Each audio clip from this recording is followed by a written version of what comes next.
Good evening, students. Let us continue with the types of meeting. In the last lecture, we have done introduction about the meetings and the statutory meeting. Now coming on to the second meeting, that is the annual general meeting. And as the name suggests, that this meeting has to be held once every year. So this is the biggest meeting where the shareholders, the directors and the investors, they meet, and it has to be held once at least in a year. So definition says every public company must hold. Public company means companies which are limited by shares will hold an annual general meeting of its member every year, as I already said. This meeting is to be called and held by the directors of the company. Obviously, the directors will call the members or the shareholders to come for this particular annual general meeting. So it has to be intimated through the directors.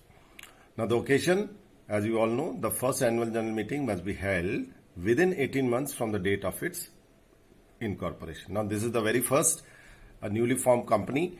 It is supposed to hold the first annual general meeting within 1.5 years of its coming into existence. The next meeting must be held once in every calendar year within 4 months after the closing of the financial year. So as you already know, the closing of the financial year is 31st March. So from 31st March in the next 4 months, every company must hold an annual general meeting, because all the statements are audited and the accounting aspects are all taken care of at the end of the financial year, because these things are discussed in the annual general meeting. So after the completion of the financial year, within 4 months, it is saying that the annual general meeting should be held. And the next rule is the interval between two meetings must not exceed 15 months of time. So there are two rulings that you have to remember. Three rulings: that the first annual general meeting has to be held within 1.5 years of its formation. The next meeting has to be held within 4 months after the completion of the financial year.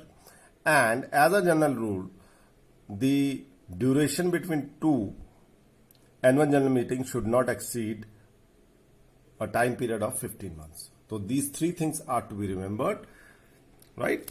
Now coming to the next, notice of meeting. The director will send a notice of the meeting to all the members of the company at least 21 or 3 weeks before the meeting. It should be published in the newspaper, because the company is going to hold it. So naturally it has to advertise also through the public media, through newspaper and all, in order to make abreast everybody about the annual general meeting. Now, basically coming up to the objective of annual general meeting, the first one says to check annual accounts. Annual accounts means whatever has taken place in the previous year, in the previous financial year, those accounts are opened up before the members of the shareholders. The balance sheet, the P&L account, they are all open to check and review and discuss between the board of directors and the shareholders. Then declaration of the dividend for the forthcoming financial year. What is the ratio or the percentage of dividend to be given to the shareholders on their investment as shareholders. Then election of the director, another important thing.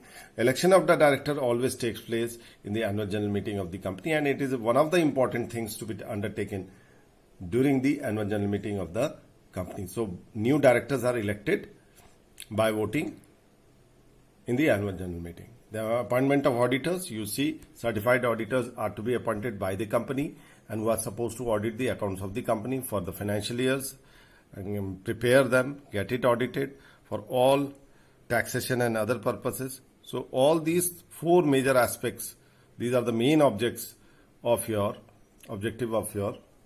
annual general meeting. Now coming to the third, that is your extraordinary meeting. This is the third category. We have done a statutory meeting, we have done an annual general meeting. Now we are coming up to extraordinary meeting.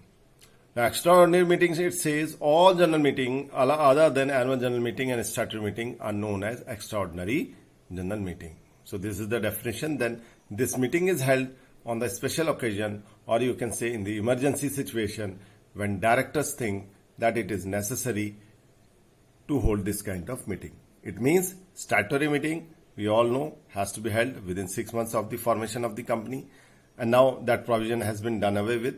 Then annual general meeting, it has to be held once every year.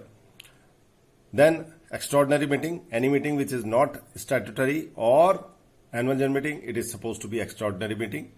Now the example over here is given that a plan of merger, etc. This is an important thing because your company is going to merge with some other company. So it's an important thing and it calls for an extraordinary meeting. It is not a routine matter.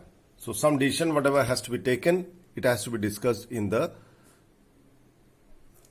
extraordinary general body meeting. Now, this meeting is held on the occasion and in the emergency situation, as we all know. The director will send a notice of meeting to all the members of the company at least 21 days before its meeting. So 21 days prior notice is to be given under this also. We will continue further on the next video.